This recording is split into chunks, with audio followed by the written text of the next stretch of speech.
ఆ కుటుంబాలకు ప్రయోజనం ఉండొచ్చు. మరి మీరెందుకు మాకు అండగా నిలబడ్డారని మీరు ఆలోచన చేయొచ్చు. మీరు అనుకోవచ్చు రేవంత్ రెడ్డి గారు మరి ఎందుకు వాళ్ళిద్దరితో పాటు గెంటివేయబడ్డాడు అని. ఈ సందర్భంగా ఒక్క మాట చెప్పదలుచుకున్న, చాలా మందికి మహాభారతం తెలుసు. మహాభారతంలో ఒక్కొక్కరిది ఒక వీరోచితమైన గాథ, ఒక్కొక్కరిది ఒక గొప్ప త్యాగం. అందులో చాలా మందికి అర్జునుడు కృష్ణుడు నచ్చొచ్చు.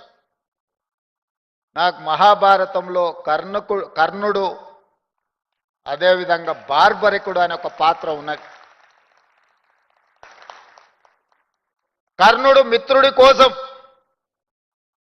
కర్ణుడికి అవమానం జరిగినప్పుడు అండగా నిలబడ్డ మిత్రుడి కోసం సర్వం ఒడ్డి పోరాటం చేసిండు.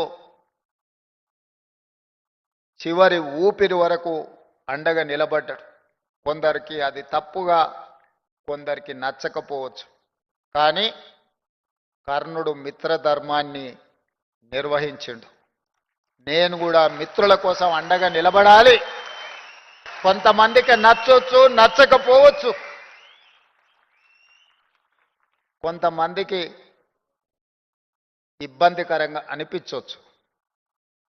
కానీ మాదిగలను మిత్రులుగా భావించి అండగా నిలబడాలి అని నేను అండగా నిలబడ్డా. రెండవ పాత్ర బార్బరికుడు. చాలా మందికి పాత్ర తెలియదు.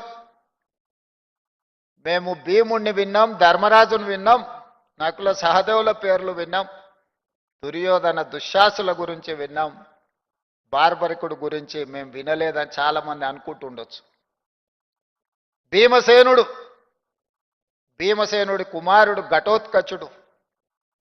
ఘటోత్కచుని కొడుకు పేరు బార్బరికుడు. మరి ఆయన ప్రత్యేకత ఏందని మీరు అనుకోవచ్చు. బార్బరికుడి ఉన్న ఒకే ఒక్క గొప్ప లక్షణం, బలహీనుల పక్షాన నిలబడి కొట్లాడడమే అతనికి ఉన్న గొప్ప లక్షణం. అతను యుద్ధంలో దిగినప్పుడు న్యాయం బలహీనుల వైపు ఉంటే న్యాయబద్ధమైన బలహీనుల కోసం నిలబడే గొప్ప లక్షణం ఉన్నవాడు బార్బరికుడు. ఈ వర్గీకరణలో కూడా న్యాయం మీ పక్కన ఉంది, మీరు బలహీనులు కాబట్టే మీ పక్కన నిలబడి కొట్లాడాలి అని. ఇక నేను కూడా మీ పక్కన నిలబడకపోతే ఇక ఈ జాతికి మేలు జరగదని ఆలోచన చేసి రాజకీయపరమైన ఒత్తిడులు వచ్చినా మీ పక్కన నిలబడి ఈ సమస్యకు శాశ్వతమైన పరిష్కారం చూపించాలి అని ఒక ప్రయత్నం చేసిన.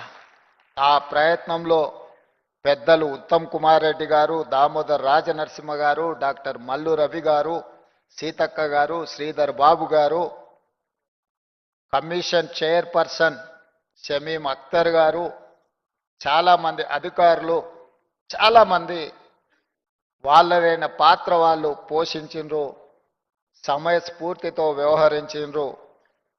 దాన్ని ఒక చట్టబద్ధత కల్పించి ఈనాడు మాదిగ ఉపకులాల వర్గీకరణను అమలు చేస్తున్న మొదటి రాష్ట్రంగా తెలంగాణ రాష్ట్రం ముందున్నదని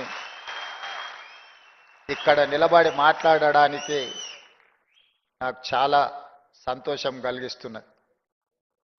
సుప్రీంకోర్టు ఆదేశాల తర్వాత ఈ దేశంలో మొట్టమొదటి శాసనసభలో మనమే ప్రకటన చేసుకున్నాం.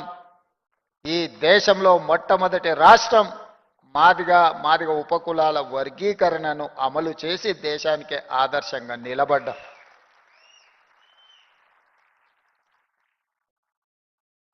వర్గీకరణ అన్ని సమస్యలకు పరిష్కారం చూపించిందా అంటే చూపించకపోయి ఉండొచ్చు.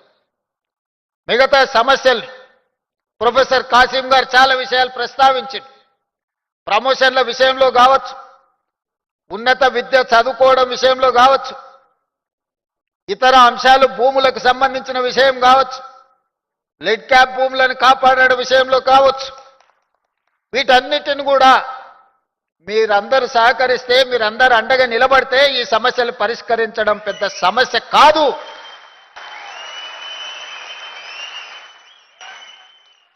ముందుకు నేను వెళ్ళి సమస్యను పరిష్కరించడానికి ప్రయత్నం చేస్తున్నప్పుడు వెనక నుండి జరిగే దాడిని మీరు అడ్డుకోగలిగితే ఈ సమస్యకు పరిష్కారం దొరుకుతుంది. మీ అందరికి ఉన్నట్టే నాకు 2 చేతులు 2 కళ్ళు మాత్రమే ఉన్నాయి. పని చేసే ముందుకే చూస్తాను, ముందుండే పనుల్ని చేస్తాను. కానీ వెనక నుంచి జరిగే దాడిని నేను చూసుకోలేను. కాబట్టి మీ జాతి అండగా నిలబడితే ఈ సమస్యకు పరిష్కారం దొరుకుతుంది.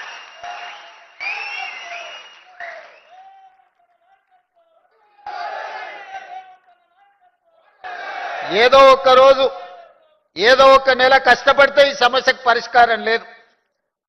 నిరంతరం అప్రమత్తంగా ఉండి మన సమస్యల్ని మనం అర్థం చేసుకొని ముందుకు వెళ్ళాలి.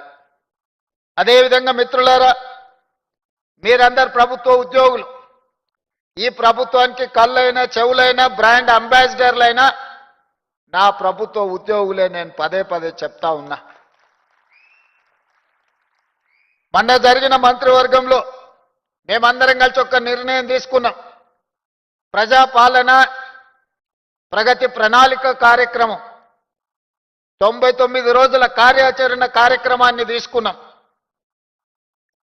ప్రభుత్వం వచ్చిన తర్వాత రేషన్ కార్డులు ఇచ్చినాం, సన్నబియ్యం ఇచ్చినాం, ఇందిరమ్మ ఇండ్లు ఇచ్చినాం, 200 యూనిట్లు ఉచిత కరెంట్ ఇచ్చినాం, ఆడబిడ్డలకు బస్సులో ఉచిత ప్రయాణం ఇచ్చినాం, రైతు రుణమాఫీ చేసినాం, రైతు భరోసా అమలు చేసినాం.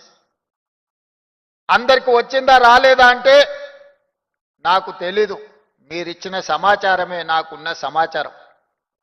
ఇవాళ మీ అందరికీ నా విజ్ఞప్తి ఒకటే, ఏ పేదవాడికి కూడా నాకు రేషన్ కార్డు లేదు అని బాధపడొద్దు. ప్రతి పేదవాడికి, చివరి పేదవాడి వరకు రేషన్ కార్డు అందాలి అంటే మీరు కష్టపడి వాళ్ళకి అందించాలి. నేను ఎందుకు ఈ మాట చెప్తున్నా అంటే, రేషన్ కార్డు వస్తే రేషన్ బియ్యం వస్తాయి, రేషన్ బియ్యం వస్తే రేషన్ కార్డు వస్తే ఇందిరమ్మ ఇల్లు వస్తుంది, రేషన్ కార్డు వస్తే ఇంటికి ఉచిత కరెంట్ వస్తుంది. ఇవాళ రేషన్ కార్డు కోసమైనా, సన్న బియ్యం కోసమైనా, ఇందిరమ్మ ఇల్లు కోసమైనా, 200 యూనిట్లు ఉచిత కరెంటు కోసమైనా ఎవరు ఎదురు చూస్తున్నారయ్యా అంటే అత్యధికంగా మీ జాతి బిడ్డలే ఎదురు చూస్తున్నారు. వాళ్లకో వీళ్లకో ఇతర ఆధారం ఉంది. ఏ ఆధారం లేని జాతి ఈరోజు ఇంకా సమాజంలో అత్యంత వెనుకబాటుతనాన్ని అనుభవిస్తున్నది మీ జాతి. మీరు బాధ్యతతో వ్యవహరిస్తే వాళ్లకు న్యాయం జరుగుతుంది. మీరు 99 రోజులు ఒక దీక్షలాగా చేస్తే మీ జాతికి ప్రత్యక్షంగా పరోక్షంగా మీరు మేలు చేసిన వాళ్ళు అవుతారు. అందుకే ఈ ప్రగతి ప్రణాళికలో ఏ ఒక్క రోజు కూడా నిర్లక్ష్యంగా ఉండకండి. మీ ఒక్కరోజు నిర్లక్ష్యం ఒక 10 దళిత కుటుంబాలకు న్యాయం జరగకపోవచ్చు. అందుకే ఈనాడు ఈ ప్రణాళిక తెచ్చింది. ఈ ప్రభుత్వం ముందుకు వెళ్తున్నది ఈ జాతికి మేలు చెయ్యడానికే. ముఖ్యంగా దళితులకు, గిరిజనులకు, ఆదివాసీలకు, వెనుకబడిన బలహీన వర్గాల కోసం సంక్షేమాన్ని, అభివృద్ధి ఫలాలను అందించాలని ఈనాడు మా ప్రభుత్వము చిత్తశుద్ధితో ప్రయత్నం చేస్తుంది. ఆర్థిక సమస్యలు ఉన్నాయి. రిటైర్మెంట్ ఉద్యోగస్తుల బెనిఫిట్స్ ఇవ్వడానికి కూడా ఖజానా ఖాళీగా ఉంది.